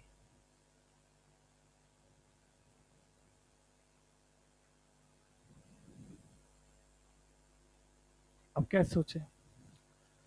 अब इसके दो तरीके हैं, सिंपल तरीका बताता हूं बिल्कुल। सवाल समझ में आया किसी को? सवाल ये है कि मान लो कोई चंद्रमा है और ये हमारी कोई भी आंख है जो पृथ्वी पर है। ये आंख इस चंद्रमा पर, अच्छा कौन कैसे बनाएगी? ये नीचे वाला और ऊपर वाले को मिला के बनाएगी। ये आंख की ये रे आई और ये रे आई, ये कितना कोण बना रही है? 42 मिनट का। तो बताइए कि चंद्रमा का ये व्यास क्या होगा? ये क्वेश्चन है, कैसे करें? अब कई कह रहे हैं कि सर टेन थीटा लगा दो वापस से, तो वो मैं लगा तो दूता हूं, लेकिन बच्चे को मुझे लगा कंफ्यूजन ये आता कि ये समकोण त्रिभुज का है। तुम्हें तो खैर वो भी नहीं आ रहा। ये डाउट आता है ना कि अगर आप टेन थीटा लगाओगे तो साइन कॉस टेन तभी तो लगाते हैं जब त्रिभुज कैसा हो? समकोण। समकोण त्रिभुज कहां है भाई? अब हमने सोचे, सोच कोई चीज बहुत दूर हो तो तुझे मुड़ी हुई रेखा भी कैसी लगेगी? सीधी। ये फील आती है कि बात? अगर कोई चीज बहुत दूर से दिखाओ जो मुड़ी हुई है, जो रोड देखते ना अपन, वो भी कैसे लगता है? सीधा। तो ऐसे ही अगर मैं चंद्रमा को बहुत दूर से देखूंगा तो चंद्रमा का ये मुड़ा हुआ हिस्सा भी मुझे कैसे लगेगा? सीधा। तो इसका मतलब ये हुआ कि अगर मैं इस प्रश्न में, इस प्रश्न में एक ऐसा चाप मान लो, तो इसका मान लगभग यही इसके बराबर ही होगा।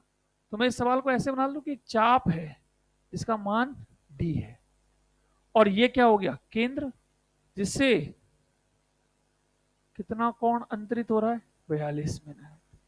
और ये मेरे लिए लगभग दोनों बराबर ही होंगी, तो क्या मान ली दोनों को त्रिज्या। तो डी बराबर क्या हो जाएगा फॉर्मूला, डी बराबर आर थीटा, मगर theta must be in radian. इस सूत्र के लिए थीटा किस में होना चाहिए, रेडियन। तो डी बराबर आर का मान 36 इंटू 10⁴ और थीटा 42 मिनट। भाई साहब मिनट को किस में लाऊं अब, रेडियन। कैसे लाऊं, पहले 42 मिनट से क्या बनाऊं, डिग्री, तो 42/60 डिग्री। अब इस डिग्री से क्या बनाऊंगा, रेडियन। तो 42/60 इंटू पाई/180। मुझे लगता नहीं तुम्हें आया। मिनट को पहले क्या बनाया, डिग्री, फिर डिग्री से रेडियन।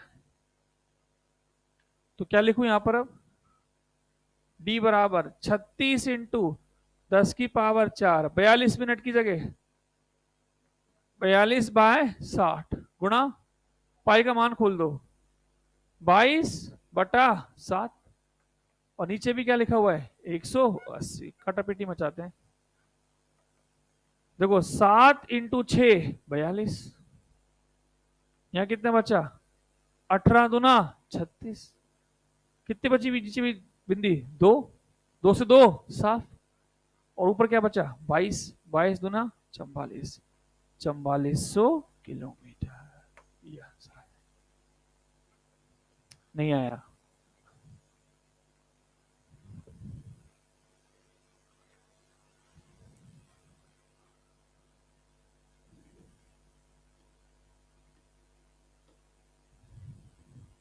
ऐसा क्यों कर पाए बेटा ये सीधी लाइन को आर्क, क्योंकि दूरी बहुत ज्यादा है। जब दूरी बहुत ज्यादा होती है तो वो मुड़ा हुआ लाइन भी लगभग सीधा, या सीधी लाइन को भी हल्का सा क्या मान लो, मुड़ा हुआ।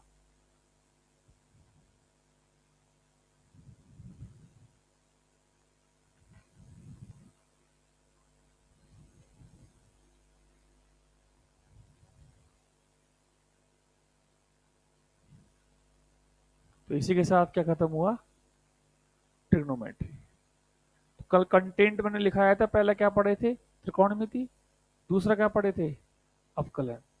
तो अब लिखी हेडिंग अवकलन। रुकना नहीं है अपन को, स्पीड अपन पहले ही दिन से ऐसी रखते हैं कि आपको लगेगा, ऐसा नहीं कि आप पहले दिन तो बातचीतों में निकाल दे समय ना। गणित है भैया, जितने सवाल करेंगे जितना पढ़ेंगे उतना सीखेंगे।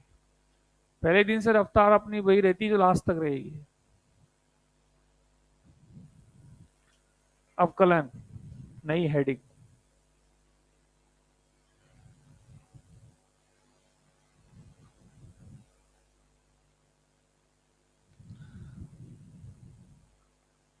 लिख लिया, कोई आपत्ति है इसमें,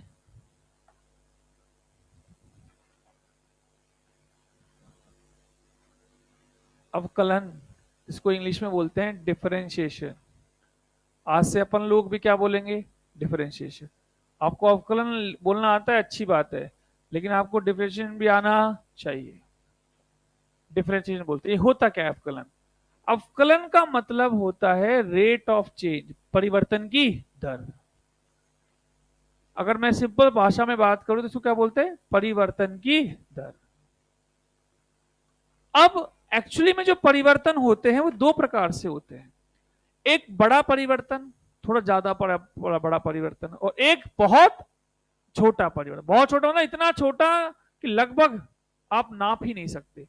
उदाहरण के तौर पर मान लो एक पौधा आप लेके आए, उस पौधे की आपको हाइट जानने का मन करता है। हाइट का क्या देखना है आपको, परिवर्तन की दर। और दर जब बोली जाती है तो किसके रेस्पेक्ट में, टाइम। और दर किसके रेस्पेक्ट में होती है, टाइम। तो मैं आपसे बोलूं कि आप पौधा लेके आए, आपने नापा उसकी हाइट, और 3 साल बाद उसकी हाइट नापी, तो क्या उसकी हाइट में कुछ परिवर्तन बड़ा होगा कि छोटा होगा, बड़ा। तो मैं बोलूंगा वहां अगर परिवर्तन की दर बड़ी है तो वहां क्या बोलते हैं, delta H by delta T. और मान लीजिए उसी पौधे को आप हर सेकंड देख रहे हो, उसी पौधे को क्या देख रहे हो, हर सेकंड। तो हर सेकंड क्या रासायनिक तरीके से उसकी ऊंचाई में हल्का फुल्का क्या हुआ होगा, परिवर्तन। पर क्या वो परिवर्तन बहुत बड़ा हुआ होगा क्या? तो वहां पर क्या यूज करते हैं, D H by D T. तो बहुत अल्प, मतलब कह सकते हैं कि किसी ताक्षणिक परिवर्तन को जानना हो तो क्या यूज करते हैं, डिफरेंशिएशन। और किसी अंतराल में परिवर्तन जानना हो तो डेल्टा, ये सिंबल है। जैसे आपने पढ़ोगे औसत चाल और ताक्षणिक चाल। औसत चाल में क्या यूज करेंगे, डेल्टा, और ताक्षणिक में डी। औसत त्वरण और ताक्षणिक त्वरण।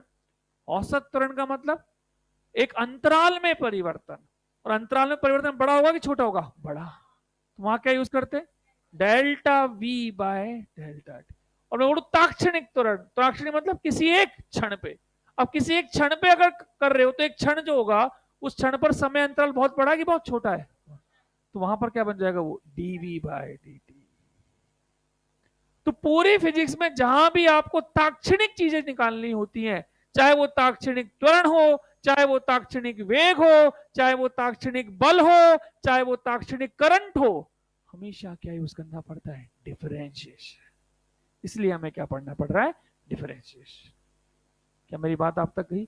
और कहीं औसत चेंज निकालना हो तो डेल्टा। तो जैसे मैं लिख रहा हूं वैसे लिखना, परिवर्तन की दर, फिर नीचे अगला लाइन लिखना औसत परिवर्तन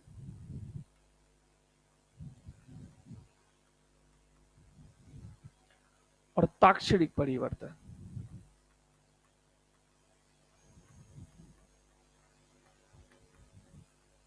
जैसे मैं बोलूं कि आपको निकालना है बाय डेल्टा टी, तो ये औसत परिवर्तन हुआ x2 माइनस x1 बटे t2 माइनस t1।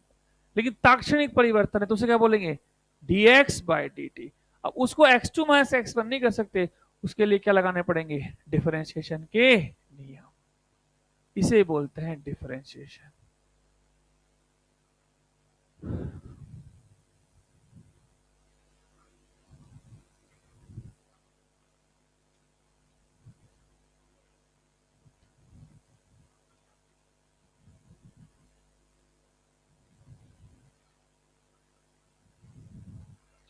अब कहीं पर ऐसा लिखा हो मिल जाए D V by D T, ये वी वेग है, तो इसको कैसे पढ़ेंगे हिंदी में, क्योंकि लैंग्वेज लिखी आ सकती है।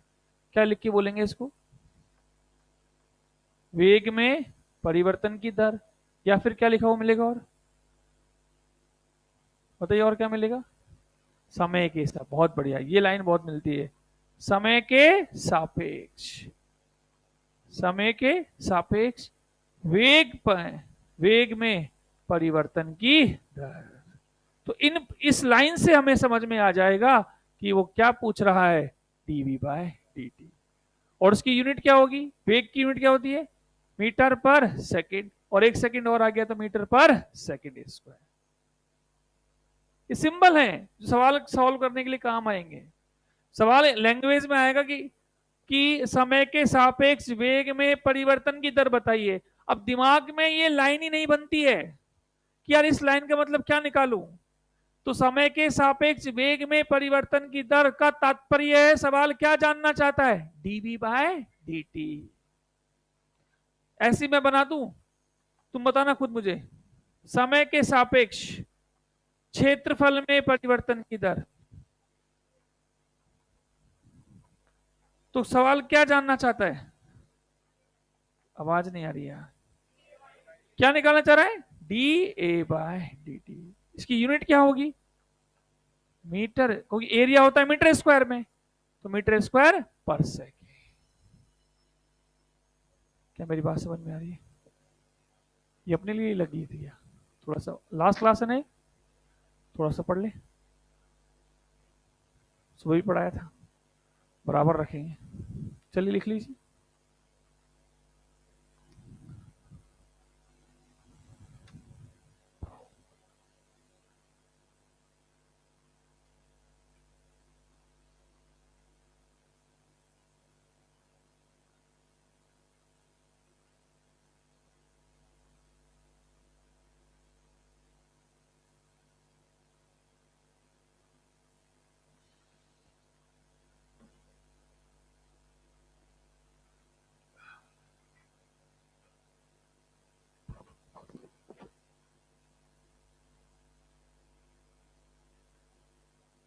अरे मेरी बातें समझ में आ रही? कुछ कुछ बोल तो दो। आज जो पढ़ा एक बार रिवाइज करते, कॉपी रखो। भगवान की कसम है, कॉपी देखी तो आते ही। आज क्या पढ़े थे सबसे पहले? मोल। मोल कहां पढ़ लिया रे? आज आते क्या पढ़े थे? वापस से 360 से बढ़ाया छोटा। मैंने आपको एक आज नियम लिखाया कि अगर डिग्री में हो तो कोशिश करो sine N into 360 plus theta में तोड़ लो, और उसके बाद उसको थीटा बना के साइन थीटा बना लो, और उसको बना के एक नया सवाल सॉल्व कर लो। फिर हमने और पढ़ा कि अगर मान लीजिए नेगेटिव एंगल अगर होता है तो sine of minus theta minus sine, cos minus theta cos theta, और टेन तो कॉपी करेगा किसकी? साइन की। फिर हमने पढ़ा उसके बाद चार फॉर्मूले स्टैंडर्ड, दो जोड़ने के और दो घटाने। जरा कॉस ए माइनस बी का फॉर्मूला दोहरा दो। Cos A cos B plus sine A sine, और कॉस ए माइनस बी का cos A cos B plus sine A. फिर हमने डबल एंगल भी याद किया, साइन टू थीटा का two sine theta cos theta. Cos two theta का form number दो। कॉस टू थीटा के कितने सूत्र थे? तीन। पहला cos square theta minus sine square theta, दूसरा two cos square theta minus one, तीसरा one minus two sine square theta. फिर हम आगे बढ़े, हमने पढ़ा सन्निकट मान। वहां पर हमने देखा अगर थीटा 5 डिग्री से क्या हो? छोटा, तो साइन थीटा क्या बनता है? थीटा। Tan theta one. अबे मैं कभी सीक्वेंस में बोलता ही नहीं हूं, रैंडम बोलता हूं, ताकि दिमाग उस एल्गोरिथम में जाए नहीं। एक्चुअली हमारे क्या बचपन से स्कूलों में आदत क्या होती है कि मास्टर यूं ही तो बोलेगा, एक दो तीन, फिर क्या पूछेगा? चार ही तो पूछेगा। तो दिमाग क्या करता है, वहां से अपना ध्यान हटा लेता है। जैसे आप जिस रोड से घर जाते हो, उस रोड से अगर आप 100 बार घर जाते हो तो 101वीं बार आपकी साइकिल अपने आप उसी रोड पे मुड़ेगी। आपके दिमाग में कुछ भी चल रहा हो लेकिन सवाल साइकिल को रूट पता होता है, इसे तो बोलते हैं मसल मेमोरी। दिमाग अपने आप कर लेता है कि तू तेरा काम करता रहे, मैं तेरे घर पहुंचा दूंगा। लेकिन आप कोई अनजान शहर में जाते हो तो अपने आप दिमाग एक्टिव रहता है ना यार, क्योंकि वहां में रोड पता नहीं है। ऐसे क्लास में होना चाहिए। क्लास में रैंडम पूछूंगा, रैंडम का आंसर तभी दे पाओगे जब वो सुना होगा। खैर, उसके बाद हम आगे थे, सन्निकट मान पढ़ा, और उसके बाद तो ट्रिग्नोमेट्री का क्या अंत तो कुछ पढ़ा ही नहीं खास देखा जाए तो आज। तो अब पढ़ेंगे डिफरेंशिएशन। डिफरेंशिएशन का मतलब समझ गए, परिवर्तन की दर होती है। बेसिकली परिवर्तन की दर फिजिक्स में दो प्रकार से होती है, एक डेल्टा और एक डी। डेल्टा मतलब औसत, डी का मतलब ताक्षणिक।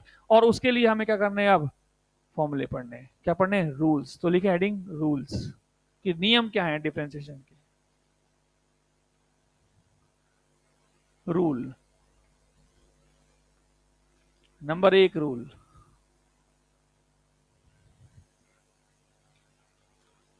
कि मान लो कभी ऐसा हो कि कुछ भी y बराबर कुछ भी क्या हो? कांस्टेंट। के क्या है? कांस्टेंट। कांस्टेंट नियतांक।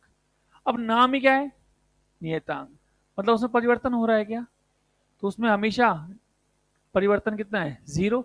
इसका मतलब इसका डिफरेंशिएशन किसी के भी रेस्पेक्ट में करो, dy बटा dx करो, dy बटा dt करो, dy बटे कुछ भी नया नाम dw करो, सब कितना आएगा? जीरो। क्यों? क्योंकि ये नीचे बटे तो क्या बता रहा है? किसके सापेक्ष है। मगर जो नियत है वो तो हर के सापेक्ष क्या है? नियत।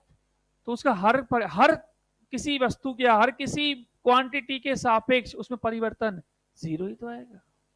जैसे मैं बोलूं टू, ऐसे मिल जाए y बराबर टू, और फाइंड करना है dy बाई डी एक्स, तो कितना आएगा? जीरो। क्योंकि इसका तात्पर्य क्या है? तात्पर्य क्या है? x के सापेक्ष y में परिवर्तन। अब y खुद क्या है? तो क्या x बदलने पे ही बदल रहा है क्या? तो परिवर्तन कितना आएगा? जीरो। हेलो?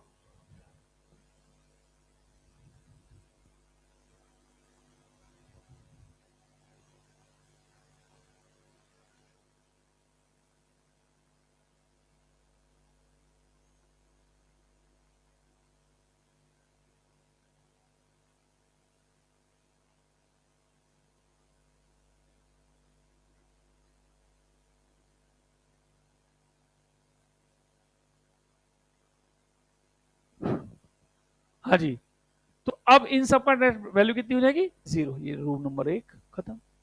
दूसरा, मान लो कभी ऐसा हो कि डी बाय डी एक्स, ये सिंबल है, डी से डी काट बनते ना, ये क्या बताता है? सिंबल कि क्या करना है? डिफरेंस। अभी अच्छा इतना सा लिखा है, इसका मतलब क्या है? कि डिफरेंशिएशन करना है, और किसके रेस्पेक्ट में? एक्स। इतना सा पता लगा है। अब किसका करना है अभी ये पता नहीं है। देखो कर आंसर सब ला देते हैं, पर सिखाना मैं जो चाह रहा हूं उससे ही फिजिक्स काम आएगी, कि आपको लेफ्ट हैंड साइड पर भी पता होना चाहिए कि क्या निकाला है। बच्चा क्या करता है? करंट दे दिया, चार्ज दे दिया, डिफरेंशिएशन करके आंसर ला दिया, पर मैंने तो कुछ और ही पूछा था। तो ये पता होना चाहिए कि वो D Q by D T मिला है कि क्या मिला है। तो अब ये है, इस सिंबल का मतलब क्या? मैं लिख दूं यहाँ पे एक्स की पावर एन। इसका तात्पर्य क्या है पहले बताइए? कि एक्स की पावर एन का एक्स के ही रेस्पेक्ट में क्या करिए? डिफरेंशिएशन। ये तो हुआ। और उसका नियम क्या होता है? एन को कहां ले लो? बाहर, और एक्स में एक पावर कम कर दो। ये नियम है। और एन क्या है? एन इज एनी वैल्यू, कोई भी वैल्यू हो सकती है। एन पॉजिटिव, नेगेटिव, रेशनल, परिमेय, अपरिमेय, कुछ भी हो, सब चलेगा। सूत्र क्या है एक्स की पावर एन का? एन एक्स की पावर एन माइनस वन। कैसे? कोई इसका एग्जांपल देखते हैं, लिखो मत, पहले सुन लो। मान लो बोलता कि D by D x of x की पावर 3, इसको करिए। तो यहां पे एन का मान 3, अरे एन का मान 3, तो क्या करता? 3 को बाहर, और एक पावर कम करता, तो क्या आ जाता? 3x²। अब ये तो है तरीका नंबर 1 की ऐसे सिंबल बना हुआ है। कभी कभी ऐसे भी लिखा हुआ आ सकता है, y बराबर एक्स की पावर माइनस का 2, और क्या निकाल के दो? D Y by D X. तो क्या इसका मतलब यही है? अरे y की जगह क्या रखेगा? ये तो बात तो वही आ जाएगी। ये दोनों सिंबल अलग अलग है क्या? एक ही बात है। इसका मतलब क्या है? y का x के सापेक्ष, और y कौन है? यही तो है। तो बोल क्या लिखोगे आंसर? -2 एक्स की पावर, इसमें एक कम करनी है, और नेगेटिव में कम करने का मतलब -3। अब ये कुछ नई बात शायद आपको नहीं पता हो, नई, हालांकि दूसरी तीसरी में बात होती, फिर बता देता हूं। कि कभी ऐसा हो रूट एक्स लिखा हो, तो इसे ही क्या बोलते हैं? एक्स की पावर हाफ। पता है क्या बात? अच्छा, कभी 1/x हो, तो इस एक्स को ऊपर ले जाना हो तो -1। अच्छा, कभी ऐसा हो, तो जब भी एक्स को ऊपर ले जाना होता है तो पावर वही क्या कर दो? माइनस। पता है ना? अच्छा, कभी ऐसा हो तो क्या मैं इसे ऐसे लिख सकता हूं? अरे गलत है क्या? तो ये सब पता है आप, लेकिन मैं सब बताऊंगा, ये सब काम आएगा यहां पर। आपका आंसर आ रहा होगा ये, और ऑप्शन में होगा ये, तो आपको लगेगा ये गलत कर रहा हूं क्या? जबकि दोनों क्या है? गंगाधरी क्या है? शक्तिमान। लिख लो।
देखिए आगे, इसी में ही और कर सवाल देखते हैं।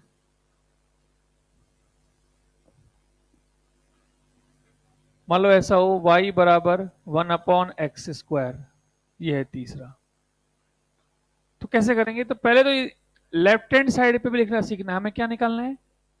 D Y by D X. Left hand side पे जो लिखेगा वो मतलब वो मेरे से पड़ा हुआ है, नहीं तो लोग क्या करते हैं सीधा इसका डिफरेंशिएशन कर देते हैं। अब कैसे करें?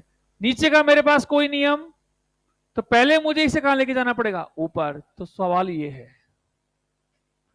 अरे नीचे एक्स है ना, जबकि मेरे पास जो सूत्र था उसमें एक्स कहां था? ऊपर। तो पहले नीचे वाले को कहां लेके जाऊं? ऊपर। अभी क्या बन गया? एक्स की पावर -2। अब एन का मान कितना होगा? -2। तो क्या लिखू? -2 एक्स की पावर -3। इसको सेट कर दू, -2 अपॉन x³ यह आंसर आ गया। मान लो ऐसा हो जाए y बराबर x की पावर 2/3। करो सॉल्व। y बराबर x, y बराबर √x। सॉल्व कर लीजिए इनको।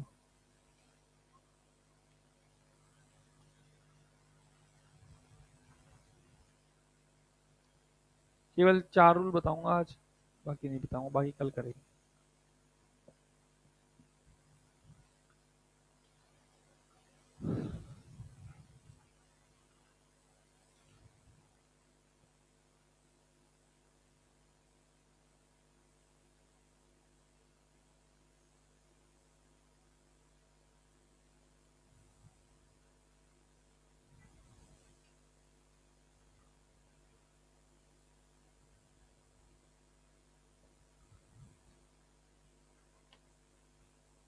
हाँ जी, ये वाला लेफ्ट हैंड साइड बताओ क्या लिखोगे? D Y by D X. क्या लिखोगे? एन की वैल्यू 2/3। तो क्या लिखोगे? 2/3 एक्स की पावर। अब 2/3 में से क्या घटेगा? एक। अब 2/3 में से एक घटा के देखिए, तो ये आएगा माइनस का 1/3।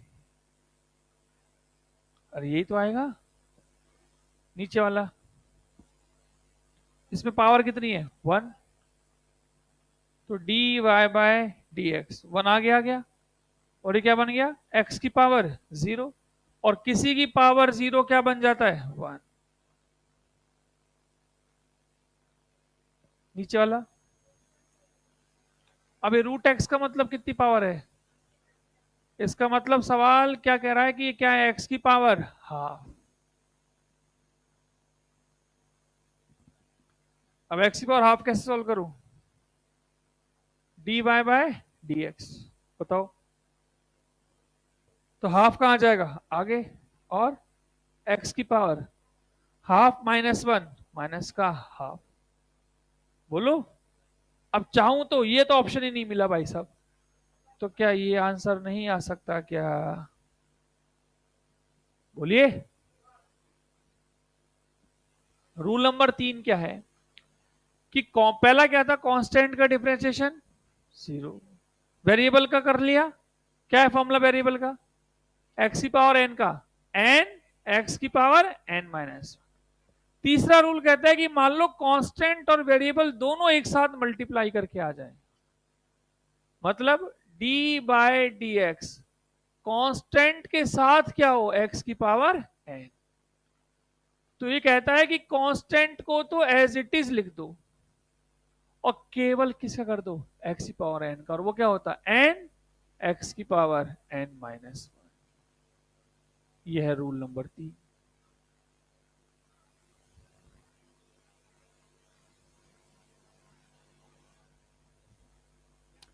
सर कोई एग्जाम्पल? जैसे मैं आपसे बोलता, अब कुछ नया नाम लेते हैं, a बराबर 3t²। तो अभी तो वाई एक्स चल रहा था, अब ये टी कैसे आ गया? वेरिएबल तो कुछ भी हो सकता है। अब बताओ क्या मिलेगा? D Y by D x मिलेगा क्या? तो लिखना आना चाहिए। क्या मिलेगा? ये d A by D t. क्या बनेगा बता? कांस्टेंट तो एज इट इज, और वेरिएबल का t² का क्या बनेगा? 2 × t। 3 × 2 = 6। क्या आएगा आंसर? 60। नहीं आया? -1 कैसे? 32 नहीं होगा भाई, ये 3 × 2 होगा। हो जाएगा? बोल बोल बोल। दूसरा, मान लो क्यू कोई चार्ज दे रखा है 4t² -t + 10, तो इसका डिफरेंशिएशन करो। तो अब ये एक साथ 3 आ गए, तो एक एक का कर देंगे। अरे कितने क्वेश्चन हो गए अभी? 3। कैसे करेंगे बताओ? पहले तो यहाँ पे क्या लिखोगे? dq/dt, और जब बड़े हो जाएंगे तो पता लगेगा इसे क्या बोलते हैं, करंट।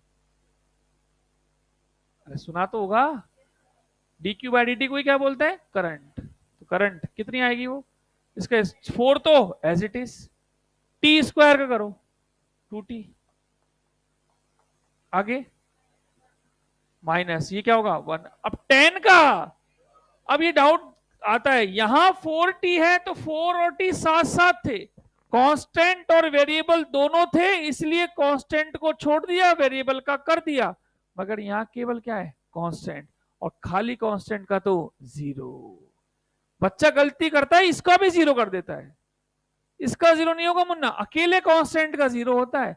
अगर कांस्टेंट वेरिएबल के साथ लिखा हुआ होगा तो फिर उसका 0 नहीं होगा। क्या मेरी बात समझ में आई? क्या आएगा, इसको सॉल्व करो।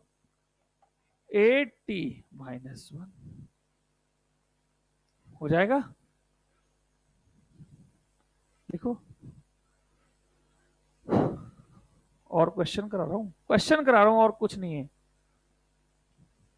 जितने क्वेश्चन करेंगे उतना ज्यादा सीखेंगे।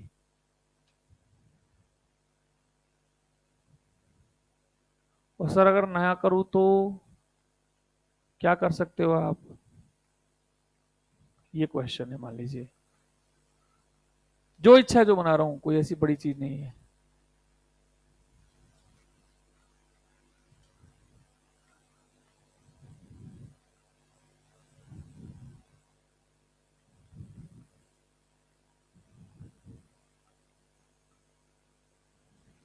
अब ये से क्वेश्चन है जो फिजिक्स में काम आ रहे हैं, वो वाले करा रहा हूं।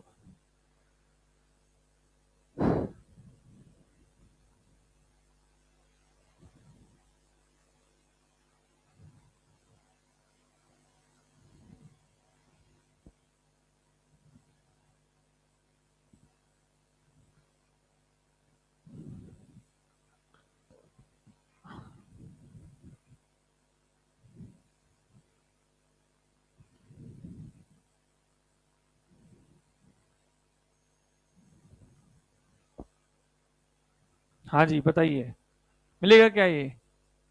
du/dr। अच्छा, ये कचरा क्या लिखा हुआ है, k, q1, q2, पर इसके बारे में कुछ कहा नहीं जाए, तो ये क्या है, कांस्टेंट। कांस्टेंट को तो एज इट इज ही लिख दिया। अब ये है क्या, 1/r। क्या 1/r का मेरे पास कोई सूत्र है? नहीं, तो मुझे इसको कहां ले जाना पड़ेगा, ऊपर। तो एक्चुअली क्या लिखा हुआ है, r⁻⁻1। इसका क्या बनेगा, -1 r⁻⁻2। तो इसको थोड़ा सजा के लिख दूं, तो -k, q1, q2/r²। और जब थोड़ा बड़े होंगे तो पता लगेगा, ये आता है इलेक्ट्रोस्टैटिक में दो आवेशों के निकाय की स्थितिज ऊर्जा।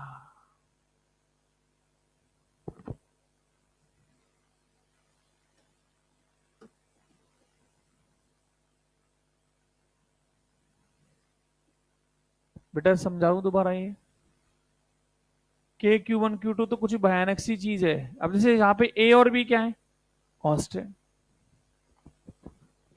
ये a और b क्या है, कांस्टेंट।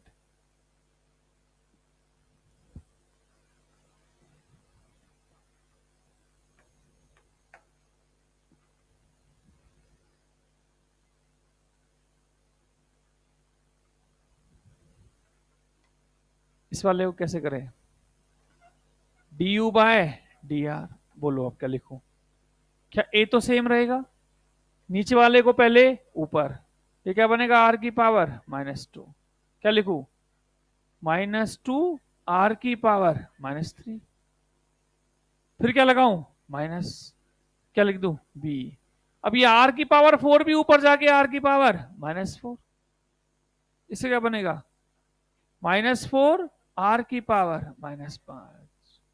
अरे तुम्हें आ रहा है? मैं आसान वाले नहीं कराता, आसान वाले भी कराते, लेकिन जो फिजिक्स में काम आएगा वो कर। सारे डिफरेंशिएशन में मेरे मन से नहीं लिख रहा हूं, ये इलेक्ट्रोस्टैटिक में है, ये वर्क पावर एनर्जी में, और ये काइनेमेटिक्स में है। तो जब वो करना ही अपन को फिजिक्स का डिफरेंशिएशन है, तो क्यों ना उन्हें पहले ही कर ले। हाँ जी, क्या करूँ आगे बताइए अब। -2a, इसको नीचे रख दो, माइनस माइनस प्लस, क्या बनेगा, 4b, और नीचे क्या आ जाएगा, आर की पावर 5। किसी का आया क्या है आंसर? 2 लोगों का आ रहा है, बाकी सबको क्या हो रहा है? और ये तो ये भी नहीं है कि कल से लिंक है, सब चीज क्या है, नहीं है। नहीं आया? क्या क्या नहीं आया बेटा? सब कुछ? और किससे जा रहा है सर से ऊपर? तो तुमने कब से पढ़ाई छोड़ी है? इसी साल छोड़ी है? इंटर? तो इंटर 11वीं में नहीं पढ़ी ये सब चीज? बाहर बात करेंगे अपन। हाँ जी, और है बताओ, ये वाला कैसे करें?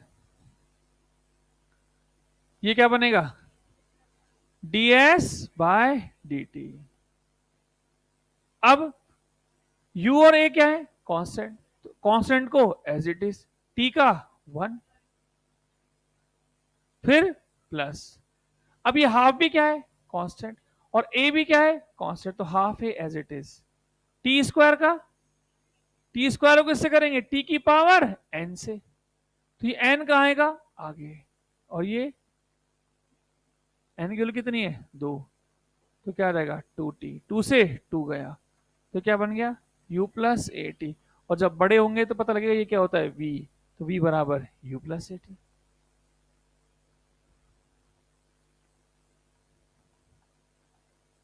अरे बाउंसर हो गया क्या यार? पढ़ना तो ऐसे ही पड़ेगा भाई।